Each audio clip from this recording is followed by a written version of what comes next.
مسلسل الميراث الحلقة 184. هبة بتخبر سارة بكل الكلام اللي قالته له رانيا، وبتقوله إن أديب عايز يشوفني. لمتابعة الحلقة من خلال الرابط أسفل الفيديو، ومتنساش تعمل لايك واعمل اشتراك في القناة عشان تتابع باقي الحلقات. بالنسبة لأحداث الحلقة السابقة الحلقة 183، بتبدأ أحداث الحلقة بإن الجدة مازنة بتروح لسراب وبتعرفهم إنها هتفضل معاهم ومش هتسيبهم، ولكن سراب بيقولها إن إحنا محتاجين أمي، وإن القرار اللي أخدته بإنها تتعالج بعيد عننا ده أضعفنا. وفي الأخير بيقولها إيه الفرق بين إنها تكون بعيد عننا أو جنبنا مادام إحنا عارفين الحقيقة. بتقوله مازنة إن أنت تعرف لكن أختك ما بتعرفش. بتدخل عليهم هبة وتقول لهم أنا كمان بعرف من أول يوم.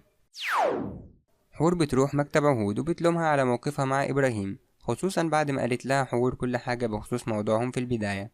وتقول لها حور إن كان بإيدك تتصلي على أي حد، لكن كنت عايزة لما يفوق ما يلاقيش حد جنبه غيرك.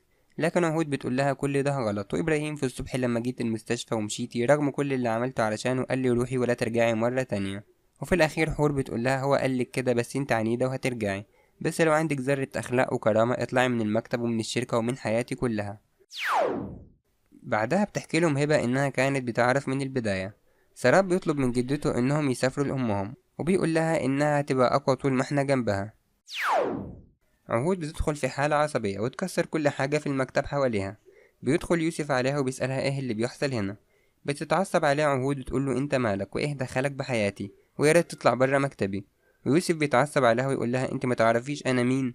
أنا يوسف البهتاني صاحب كل شبر في هذا المكان. وفي الأخير عهود بتكتب استقالتها وتقوله يا ريت تقبلها. ماجد بيخبر ابنه بدر إنه هيرجع الشركة من تاني، وبدر بيظهر عليه علامات الغضب بعد سماع الخبر. مازنة بتروح لفهد وبتقوله ظبط لنا التأشيرات علشان نسافر لأختك وأمك، وإن هبة طلعت تعرف الحكاية من زمان. فهد بيقول لها إن السفر في الوقت ده صعب من دولة لدولة، ولكن هحاول أكتب مبرر. رانيا بتروح لهبة وبتقول لها إن أديب استغل كاميرات المراقبة اللي في المكان، وهيبلغ عن سراب لأنه هو اللي ابتدى. وفي الأخير تقول لها إنه هيسجنه ولكن يمكن يتنازل وينسى كل حاجة بشرط واحد بس، وهو إنه يشوفك. وهنا تنتهي الحلقة. ياريت لو عجبك الفيديو متنساش تعمل لايك واعمل اشتراك في القناة عشان تتابع باقي الحلقات.